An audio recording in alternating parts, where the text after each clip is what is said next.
Hello there, very good evening to you. You're watching Primetime News on News First. I'm Saturang Hapawaran. Before we head into the stories in detail, let's first take a look at the headlines. News First headlines. Main sponsor. Valuable Finance, best finance company.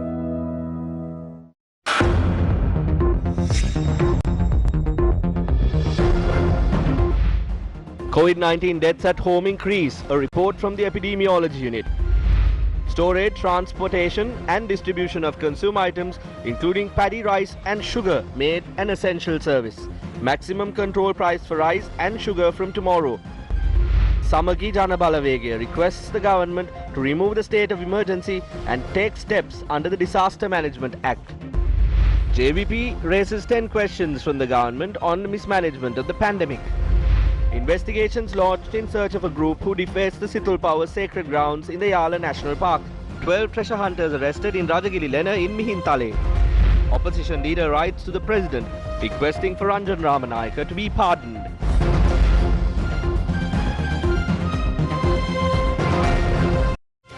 News First headlines. Main sponsor. Valuable Finance, best finance company. Those were headlines. Here are those stories in detail. Statistics issued by the Department of Epidemiology has shown an increase in the number of patients who died of COVID-19 while at home. During the week that ended on the 27th of August, 194 people had died at home after being infected with COVID-19. 99 females and 95 males had died of COVID-19 while at home between the 21st and 27th of August. The total number of COVID-19 infected patients who died at home is 1,094. According to the Epidemiology Unit, these deaths account for 13% of the total COVID-19 death toll in the country. 66 people have died of COVID-19 while being hospitalized. The total number of people who died while being hospitalized stands at 493. This accounts for 5.9% of the total number of COVID-19 deaths. According to the information released by the Epidemiology Unit, about 20% of those who succumbed to COVID-19 had died before being hospitalized. We know that some people are going and conducting antigen tests privately. Sometimes the health authorities are not informed and the PHIs are not informed. Some people who contract COVID-19 and are above the age of 65 are treating themselves at home. When these people try to get hospitalized, when they start getting complications, it's too late. So we would like to instruct the general public to inform their medical officer of health in charge of the area. If you are conducting an antigen test, they will decide if you should be directed to home treatment or if you should be hospitalized. Also, if there are people above the age of 65 who have not been vaccinated, please visit the clinic closest to you and get vaccinated. The spread of the virus has increased. The virus has been spreading very fast in the western province. Also, we have identified that this virus is spreading very fast inside homes. As a result, the number of patients in the country has exceeded the available hospital capacity. During the week that ended on the 27th of August, 403 COVID-19 patients who had received one dose of a COVID-19 vaccine had died.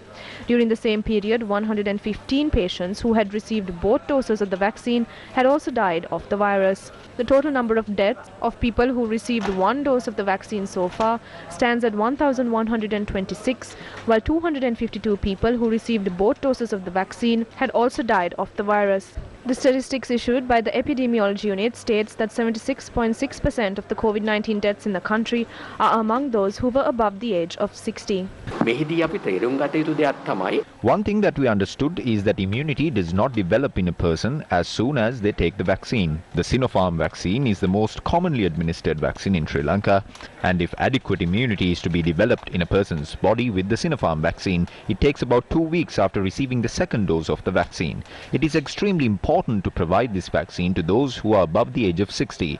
We need to follow the scientific mechanism that we initially agreed to, where the frontline healthcare workers are inoculated, and then people with underlying conditions above the age of 60, and then the rest of the population, step by step. We need to implement this program.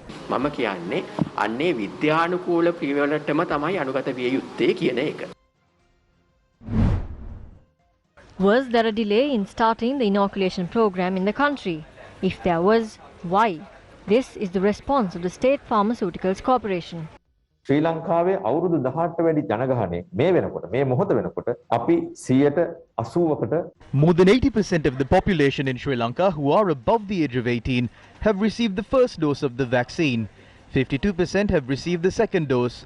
If we can inoculate about 62% to 63% of the population above the age of 18 within this month, we will be able to accomplish our target. It will take at least another 2 weeks to achieve full immunity. By mid-October, we can expect this situation to be methodically better than it is now. The backdrop we all need to enter our normal lifestyle again will be provided in mid-October. Because the technical committee that assessed these matters underwent massive pressure from the society, the registration process of these vaccines was delayed. We started the inoculation process in May and vaccinated more than 80% of the population above the age of 18. If we had started the inoculation program in February, we could have fully vaccinated the population above the age of 30 by June this year. If we had done that, we wouldn't have to face the current situation. We cannot bring back the people who died of this virus. I would like to sincerely request the people to stop spreading false rumors and negativity about this mechanism. Please extend your support to this mechanism. අවිශ්වාසය ගොඩනගෙන විදිහේ ප්‍රචාරයන් කරන එක නතර කරන්න මේ තියෙන ක්‍රමයට සහයෝගය දක්වන්න. JVP poses 10 questions to the government. We hope that the government answers these 10 questions and clarify facts to the people.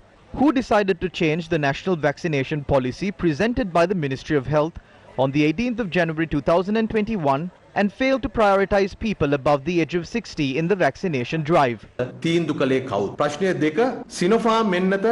Who were the officials at the NMRA and the Specialist Committee on Vaccinations that were responsible for the delay in bringing down the Sinopharm vaccine to Sri Lanka? What were the steps taken against them? The vaccination program was delayed and the trust in vaccines was tarnished when government hospitals were used by the Ministry of Health to divert public attention and promote tonics like the Dhammika tonic. Will the state officials, state ministers, members of parliament and heads of media institutions who promoted this tonic accept responsibility for this? The decision to create a conflict among the people and the MOH by not providing adequate vials of vaccines, where did that come from? The people of this country would like to know who decided which vaccines will be administered to people living in different areas. Will the government take steps to record statements from those who made accusations of data manipulation and those who were accused of data manipulation and reveal the truth to the people? 1.1 million folios of data at the NMRA has been lost. This is not only a health-related matter, but also a matter of national security. Who will be held responsible for this? What is the answer you have to these allegations that are leveled with regard to the prices of antigen and PCR tests?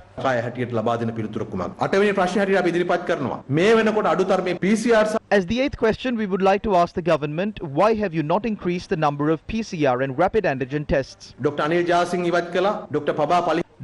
Jasinghe was removed. Dr. Paba Paliyavadana was removed. Dr. Sudat Samarivira was removed. Dr. Jairuan Bandara was removed. Dr. Amal Harsha was removed. From the National Medicines Regulatory Authority, Dr. Palita Bekun, Dr. Asita Silva and several others were removed. When these high-ranking officials in the health sector were gaining experience on how to face this pandemic, who made the decision to remove them one after another? As the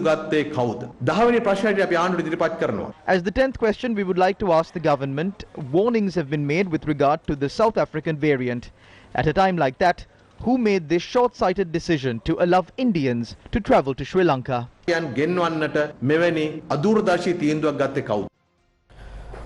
From drawing your attention to the COVID-19 situation in the country and the politics that are around it, now let me focus your attention to the essential items regulations, the emergency regulations that were imposed. Raids to locate hidden sugar are underway. Steps are being taken to hand over the seized stocks of sugar to Satosa in order to distribute it to the public.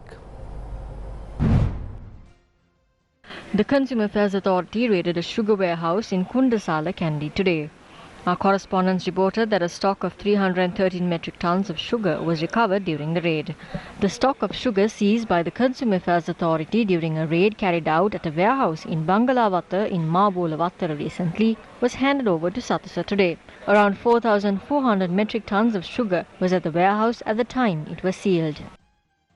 COVID-19 මේ ප්‍රශ්න සාකච්ඡා අවස්ථාවේදී ජනතාව ඉතාමත් The COVID-19 pandemic has severely affected the public. Considering the plight of the people, the President issued this Gazette notification and vested the power. He appointed a general to oversee this process, decentralizing power. Accordingly, authorities will acquire unregistered warehouses that store stocks illegally. උපදංචි නොවි පාරිභෝගික අධිකාරියේ ලියාපදිංචි නොවි තොග රැස් කිරීම සම්බන්ධයෙන් ඒ ස්ථානයට ගිහිල්ලා සීල් තියලා නීති මාර්ගයෙන් අපි කටයුතු කරනවා. The President has issued an extraordinary Gazette notification declaring the storage, transport and distribution of paddy, rice, sugar and other consumer goods as an essential service. A detailed list of emergency regulations promulgated by the President under the Public Securities Ordinance was included in the Gazette notification. According to the Gazette, a person who hinders the provision of these services is committing an offence. The Gazette notification allows for an employee who does not report to work, stage protests or aid and abet to any such organised movements to be immediately removed from his position. The Commissioner General of Essential Services will act as the authorised officer in exercising the powers vested under the Gazette. The Commissioner General of Essential Services has been vested with the responsibility of implementing and coordinating all steps required to ensure the uninterrupted functioning of essential services. The Gazette notification has granted the Commissioner General the authority to appoint officers for this and states that the officers thus appointed must abide by the orders of the Commissioner General. The Superintendent of Police in charge of the area has been vested with the power to seize paddy storage facilities, rice mills and private food warehouses. In addition, if it is proved in court that these facilities were used to commit an offence, the contents could be confiscated by the government. The authorised officers could also take control of vehicles of private service providers transporting paddy, rice and other essential goods. The emergency regulations under the Gazette notification came into effect on the 30th of August. The emergency regulations will be in effect across the island. Major General Senarath Newsfirst.lk, who served as the head of the President's Security Unit, has been appointed as the Commissioner General of Essential Services. State Minister Lasanthala Gewanna said a maximum retail price will be imposed on sugar and rice with effect from tomorrow.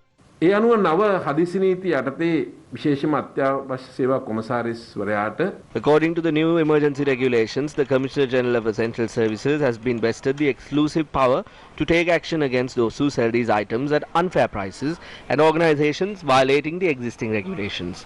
According to emergency regulations, if a customer is adversely affected by unfair prices charged in the market, the Commissioner General of Essential Services can take over such stocks and sell them to the public at a reasonable price.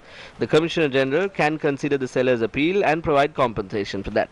සැලකිල්ලටගෙන ඒ අය සඳහා ලබා දිය යුතු සාධාරණ මුදලක් වන්දියක් ලබා දී. පාන් පිටිපිට සහ සිමෙන්ති මිල වැඩිවීමක් සිදුවීම තියනවද?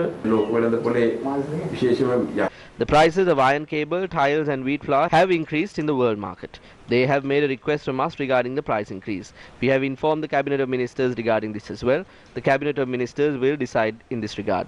A decision has not yet been made. ඒ අනුව ඉදිරියේදී ඒ සම්බන්ධ තීරණයක් ගැනීම අද වෙනකන් එහෙම තීරණයක් අරගෙන නැහැ. Long queues can be seen at Sadasa outlets across the island these days. These outlets are operating while strictly adhering to COVID-19 health guidelines and are only calling a limited number of staff to work.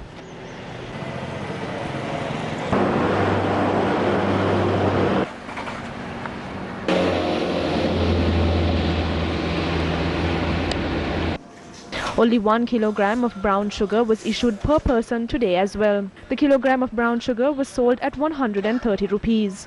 එකක් නෑ ඉතින් ප්‍රමාණවත් මදි kilo එකක් දෙන්නේ. අඩුම ගාන දෙකක්වත් දෙන්න ඕනේ. එක කිලෝ එකයි දෙන්නේ. දැන් මට ගෙදර පිටිපස්සේ ගෙදර මිනිස්සු ඉන්න මිනිසුන්ට නිරෝධායන වෙන්න කියලා කිලෝ එකක් මං ඉල්ලුවගෙන හින් දෙන්න. දෙන්න බෑලු. මේ ඉන්න සීනි ඉතිහාසයේ පළවෙනි වතාවට මේ සීනි පොලිමේ ඉතින් සීනි කිලෝ එකක් ගන්න පුදුම කට්ටක් ගන්නනේ. සීනි කිලෝ ගන්න බලන්න පොලිම සෑන්ඩ් අසීරිතාවයට පත් වෙලා ඉන්නේ අපි. පවුලේ 7 දෙනෙක් ඉන්නවා 1 කිලෝ එකක් අරන් ගිහලා පුළුවන් දවස් දෙකකට ඇවිල්ලා සීනි කිලෝ දෙකක් කරා යන්න. ගමේ කඩේත් අපිට 130 තිබ්බනම් මෙච්චර මෙහා ඇවිල්ලා පොලිං වල ඉන්නේ නැහැ. එකයි දෙන්නේ. Only 1 kilogram of sugar is sold. If there are 5 members in a family, the kilo of sugar will finish within a day and a half. Do not do things like this. People are not buying sugar from Satosa to distill moonshine. Please increase the maximum amount of sugar that a consumer can purchase to 3 kilos. Ministers can sit in air-conditioned rooms and say whatever they want. If the Satosa outlet is in the town, distribute the sugar from the Satosa outlet to the small markets in the village. Then sugar can be sold for 130 rupees at Satosa as well as the shops in the village. The Samagi Jana Balavegya has called on the government to lift the emergency regulations and enforce the provisions of the Disaster Management Act. Issuing a statement, the General Secretary of the Samagi Jana Balavegya, Ranjit Madhum Bandara, points out that the government's mismanagement and inefficiency needs to be blamed, and there is no necessity to enforce emergency regulations for that purpose. The SJB notes that declaring an emergency under the Public Securities Ordinance highlights a threat to public security rather than a threat posed by a pandemic. It added that given this backdrop, it is clear that an emergency situation has not been declared properly, and the said announcement has been made with the intention of restricting the fundamental rights of the people and to further move towards dictatorship. The SJB says it's been 18 months since the World Health Organization declared a global pandemic, and the President is yet to make an announcement declaring a disaster situation as per the provisions of the Disaster Management Act. It added that the President had also failed to install the National Council for Disaster Management as the lead agency on disaster risk management in the country.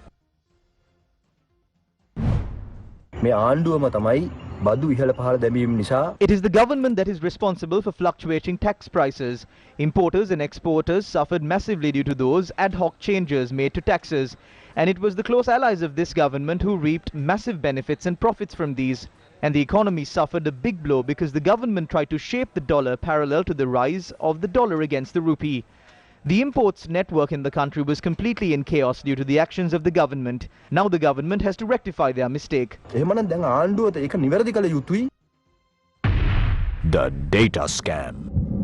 Although investigations into the data wipe in the NMRA portal of the National Medicines Regulatory Authority are continuing, the perpetrators of this are not yet known to the public. NMRA The NMRA has been made an inactive institution. They firstly removed the long-serving reputed employees there, including its chairman. They then placed political appointees to it. Meanwhile, vital data stored at the Lanka government cloud gets wiped out. The digitization of the NMRA took place when I was the Minister of Digital Infrastructure. Certain people who have no sympathy towards the problems faced by the people at a time like this, when we are battling the COVID-19 pandemic, people who have no respect or professionalism have taken over the reins at the NMRA, and then we hear of a data wipe of this nature. The data that has been deleted are vital data that is required especially at a challenging time like this.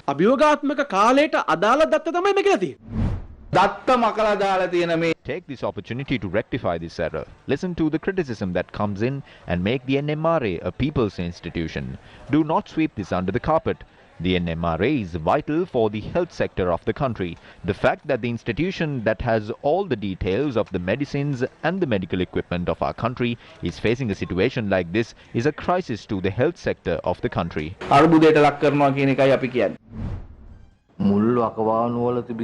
We hear reports of the old data being deleted. This is serious. This affects the country and the respect it holds. This impacts the people as well. We urge the government, do not allow this to happen. The data scam.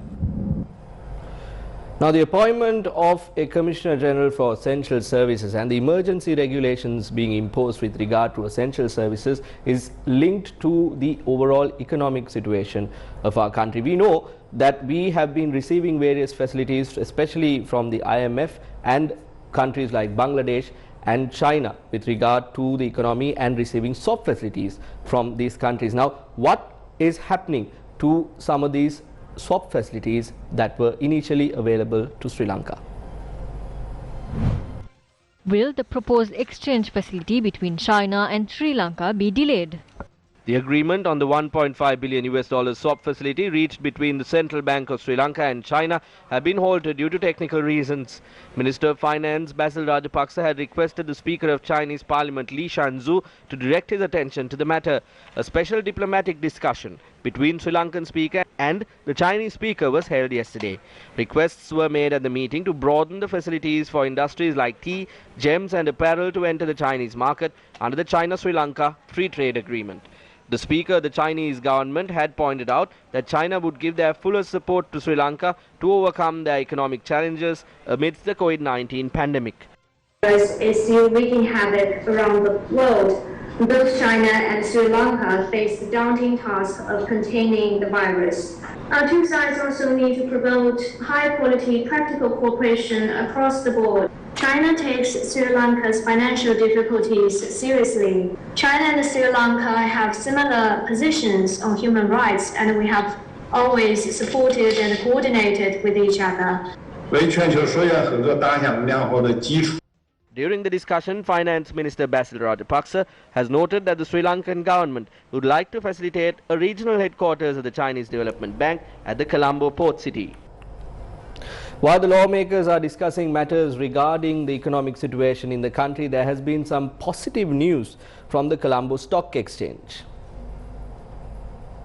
The Colombo Stock Exchange achieved yet another milestone today after its benchmark all-share price index crossed 9,000 points for the first time in history. The ASPI gained 165.53 basis points to close at 9,163, a 1.8% gain compared to yesterday. The S&P SL20 gained 64 basis points to close at 3,428, a 1.9% gain compared to the previous close. The daily turnover exceeded 14.6 billion rupees today. Amid Sri Lanka's widening fiscal deficit and the adverse effects of the COVID-19 pandemic on the economy, state agencies have been ordered to cut down on spending in next year's budget. According to a circular issued by the Ministry of Finance, heads of state departments and secretaries of ministries and provincial councils have been ordered to refrain from recruiting new employees in 2022. Instructions have also been issued to refrain from allocating provisions for new employees in the 2022 budget.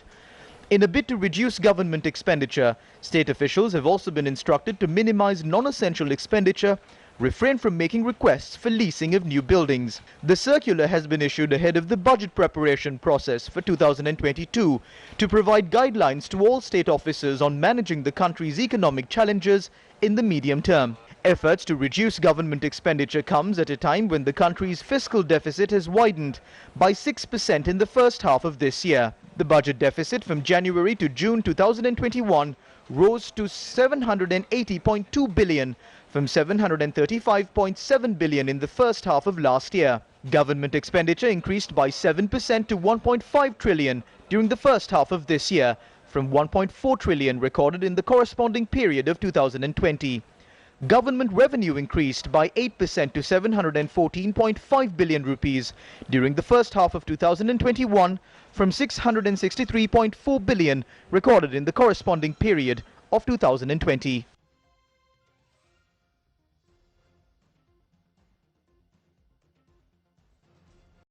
Valuable Finance, best finance company.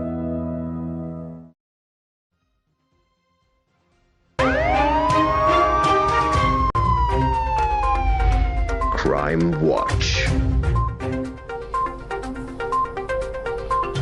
Drawing your attention to some headline-making news, treasure thieves have excavated the Kuda Situlpawa Dagaba in the historic Situlpawa sacred ground within the Yala National Park. The Director General of the Department of Archaeology, Professor Anura Manatunga, suspects that the thieves may have made off with several artifacts at the site.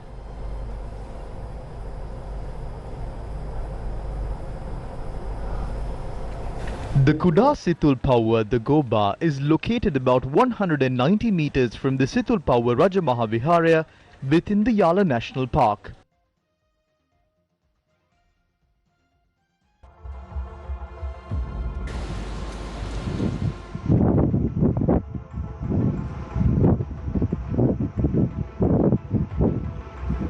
Once news of the incident came to light, Journalists had attempted to gain entry to the Kudasitul Power site but faced several obstacles. The Assistant Director of the Southern Region of the Department of Archaeology, Vasanti Adahakon, subsequently arrived at the location. The problem is that we are not being given permission to enter.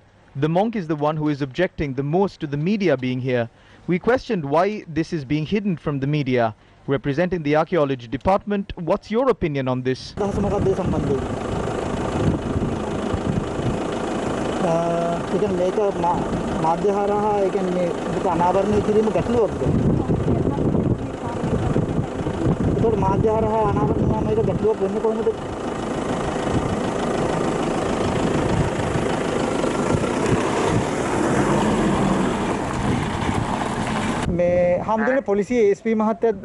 Venerable Thera, the police DIG entered from here and told us to ask the Wildlife Department and enter, but the personnel at the army post will not allow us to enter.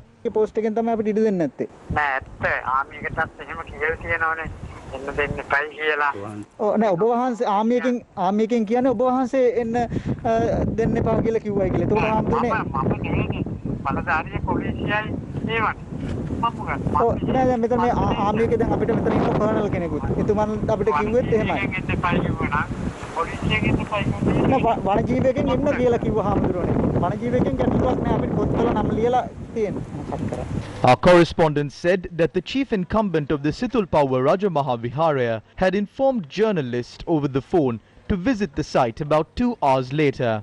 However, journalists were not allowed to approach the Kudasitul Power Dagoba.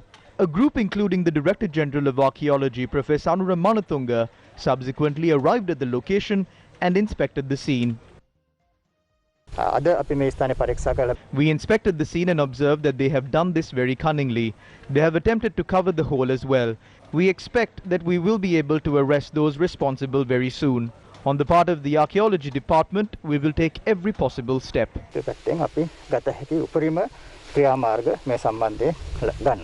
නිදන් වස්තු මොනතරම් ප්‍රමාණයක් තිබුණද හෝ නිදන් වස්තු තිබේද කියලා වාර්තා වීමක් තිබුණද ඊට කලින් නෑ අපි ඒ ගැන We do not want to comment on that. We know that there were artifacts here. There is no reason to hide that. The public know that the artifacts are placed in stupas. We are hoping for an order from court. Accordingly, we will either close the opening in the stupa or decide on the appropriate steps. අපි මේ විවරය වසා දැමීමට හෝ විවරය නැවත බලලා A senior police officer in the area noted that an investigation has been launched into the incident. Several police teams, including from the Special Task Force, have been deployed for this purpose. The police say that the excavation of the Dagoba took place last night. Army personnel in charge of security in the area had reportedly informed the police upon witnessing the incident. The police say that the army and police working together had apprehended one suspect. The other thieves had fled the scene. The suspect in custody is a resident of Debaravava. A senior police officer said the thieves had dug about 1.5 feet into the Dagoba. Opposition leader Sajith Premadasa has requested for an impartial and transparent investigation into the incident where the historic structure at the Situl Power Sacred Grounds, located inside the Yala National Park, was defaced and multiple historic artifacts were stolen. He stressed that strict action should be taken against the perpetrators of this crime. In a statement, the opposition leader said that laws against those who destroy archaeological artifacts must be strengthened. 12 suspects were arrested while excavating at the archaeological site in Rajagirilena in Mihintale. Rajagirilena Kanda is a holy site belonging to the Mihintale sacred area. The suspects are residents of Anuradhapura, Eppawala, Kalutara, Baduraliya, Vaskaduwa and Tebuwana. The suspects were remanded until the 15th of this month after they were produced before the Anuradhapura Magistrates Court.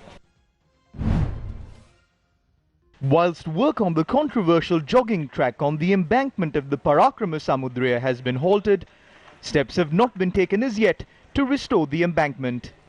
The stones that were removed from the embankment to make way for the jogging path were placed there to reinforce the embankment after it suffered heavy damage in a cyclone in 1978. A site supervisor who worked on the restoration of the embankment following the 1978 cyclone had this to say on the matter.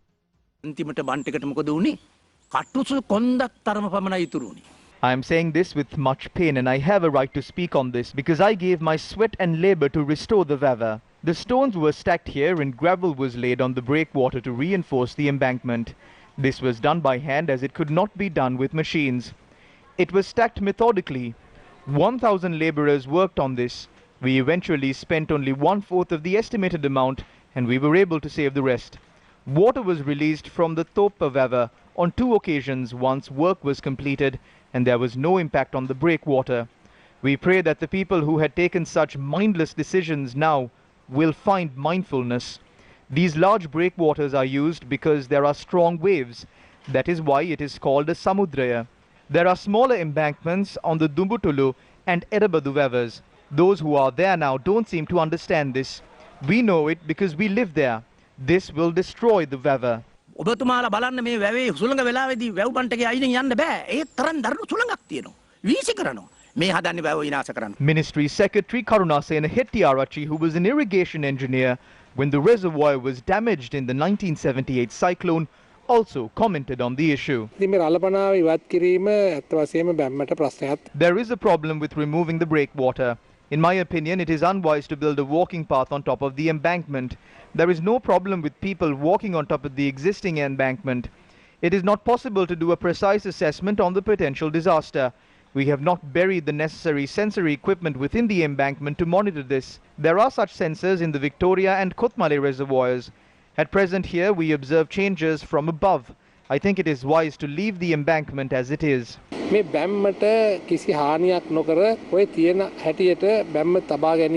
Observing the embankment of the Parakrama Samudra today, former Auditor General Gamini Vijay Singh has said considerable damage has been caused.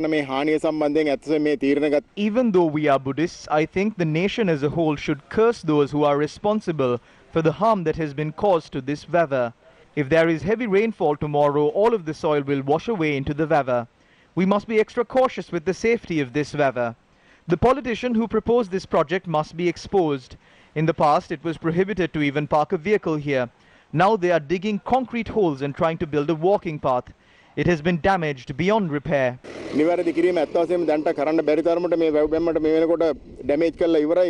Former President Maithripala Sirisena had this to say on the matter.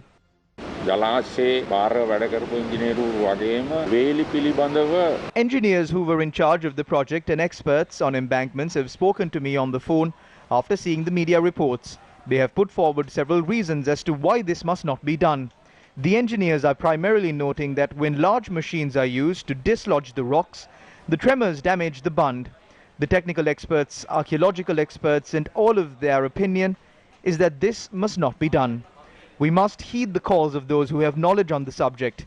That is what is necessary now.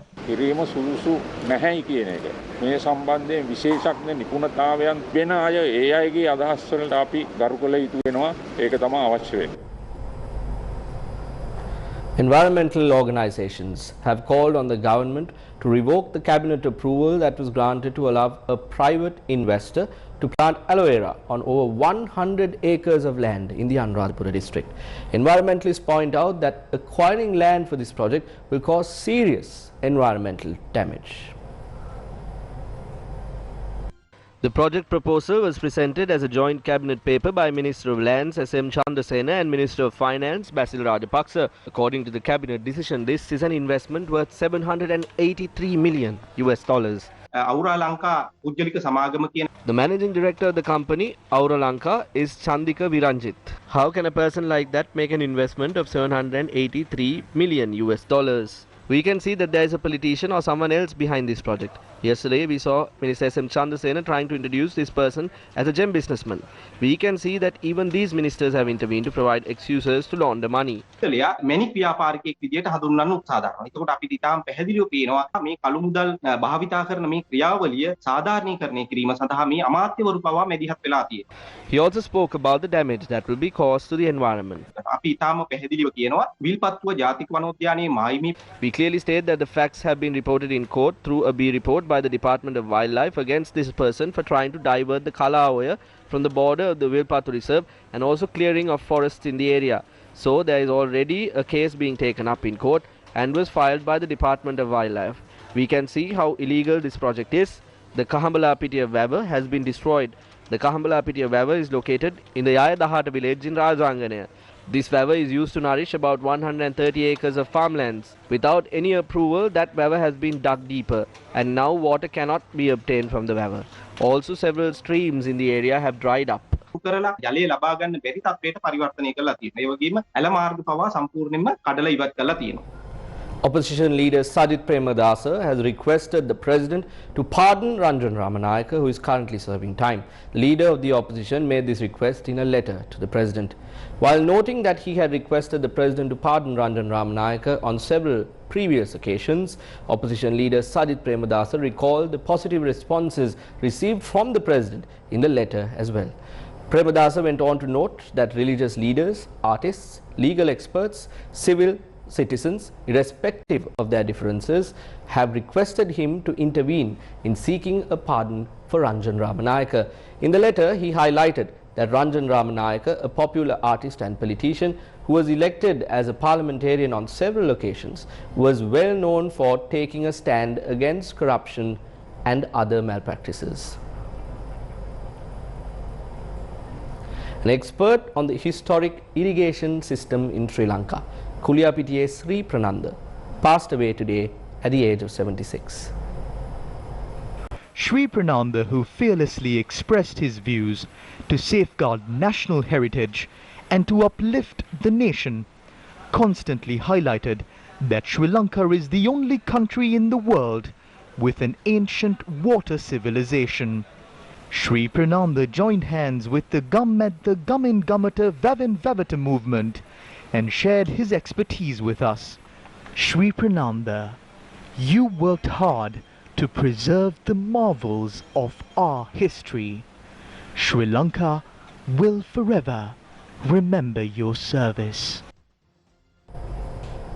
Sri Lanka will definitely remember the services of Kuliyapitiye Sri Prananda.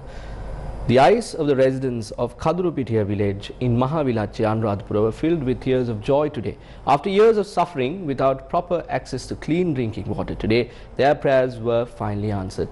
We bring to a close this edition of Prime Time News with that happy news coming all the way from Mahavilache. For the News First team, I'm Saturanga Hapuarati. Take care and good night. දැන් වගඩු මෙයා කරලා එදා ඉඳලම බේත් බොනවා. මේ හන්දි පච්චක්කුම මේ කකුල් සේරම කැක්කුම මේ පතුව දෙක කැක්කුම ඉතේරා දෙවිතරම මීට වසර 20ක කාලයක ඉඳලා මේ වගඩු ප්‍රශ්නේ ඇවිල්ලා තියෙනවා. ඉතින් 40 ගානකට වැඩි පිරිසකට වගඩු රෝගී තිබෙනවා මේ වෙනකොට. Kadurupitiya is a remote village in the Anuradhapura district in north-central Sri Lanka. This village is home to 108 families who for years have been depending on water sources located several kilometers away to survive. With no fixed means of income, these people's lives are based on agriculture, collecting rainwater for their cultivations. What is even more disturbing is that around 40 villagers are kidney patients. Gammadda stepped forward to end the pipe dream of access to clean drinking water. මෙවැනි තාමත්ම වැදගත් වටිනා ජල ව්‍යාපෘතියක්. We are very happy that we were able to donate such a valuable water plant to such a small village. We must express our gratitude to the group from the Moratuwa University. This may be a small water project, but the Gammadda concept has reached the hearts of all villages in Sri Lanka. හැම හදවතකම ජීවත් වන ජීවමාන සංකල්පයක් බවට ගම්මැද්ද පරිවර්තනය වී හමාරයි. The project was funded by the 95-96 electrical engineering batch of the University of Moratuwa. The Sri Lanka Navy is providing technical support for the installation of the RO plant. Gammadda Rata Nagana Jana Paura.